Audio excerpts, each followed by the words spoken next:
You know, Emma, sometimes I feel very worried when I look around and see how much our environment is changing. When I was a child, the air seemed fresher, the water was clearer, and the seasons were more predictable. Now, things feel very different. I often notice that the summers are hotter than before, and winters are shorter. Scientists say this is connected to climate change, and I believe it because I can feel it in my daily life. For example, last summer, the heat was so strong that even staying inside the house was uncomfortable. Air conditioners worked all day, and that also used more electricity. Many people think about comfort today, but we forget that more electricity usually means more fossil fuels are burned, which produces more carbon dioxide. This makes the problem worse. Another thing I see is the level of waste around us. Plastic bags, bottles, and packaging are everywhere. Sometimes when I walk in the park, I see trash on the ground instead of in bins. It makes me sad, because nature is beautiful, but we treat it badly. Also, water pollution is becoming worse in many rivers and lakes. Factories throw chemicals into the water, and people also throw garbage. This makes fish and plants suffer. If we continue like this,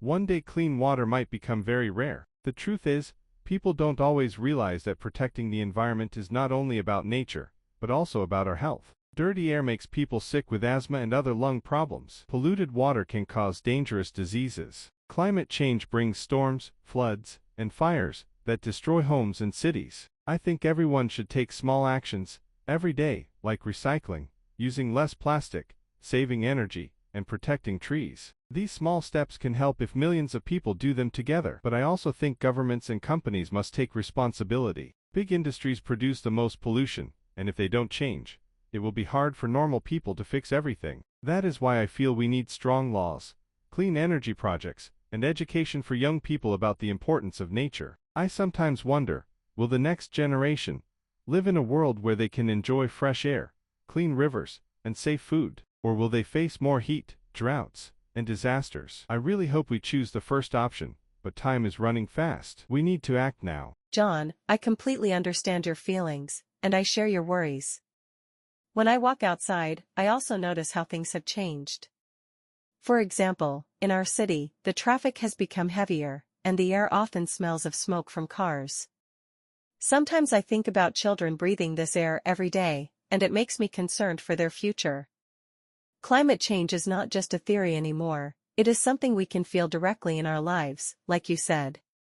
Last year, I read about wildfires destroying large areas of forests, and many animals lost their homes. This is very sad because forests are not only homes for animals, but also the lungs of our planet.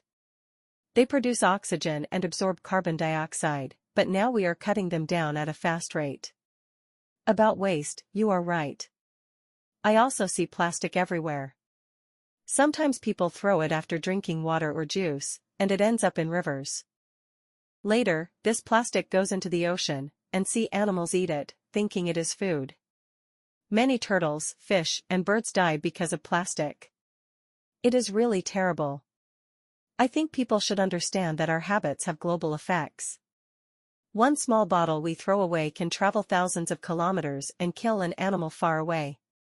Water pollution also worries me. I once visited a village where the river was full of garbage, and people still used the water for washing. It was very dangerous for their health. Clean water should be a basic human right, but in many places, it is not guaranteed. You are also correct about governments and companies. Many of them care more about money than about nature. They continue to use coal, oil, and gas because they are cheap, even if they destroy the climate. I think we need to move to renewable energy, like solar and wind, as soon as possible. Of course, normal people must help too. For example, we can walk or use bicycles instead of cars for short distances, turn off lights when not needed, and reduce plastic by using reusable bags and bottles. If children learn this from a young age, they will grow up respecting the planet. Like you, I also think about the future generation. Will they see beautiful forests, clean beaches, and safe cities? Or will they only know pollution, floods, and disasters? It depends on what we do today. I feel we must act with hope, not fear. If each of us makes an effort, and if leaders make the right choices, maybe we can still save our planet. Thanks for watching. I hope you enjoyed this video. Don't forget to like, comment, and subscribe. I'll see you in the next video.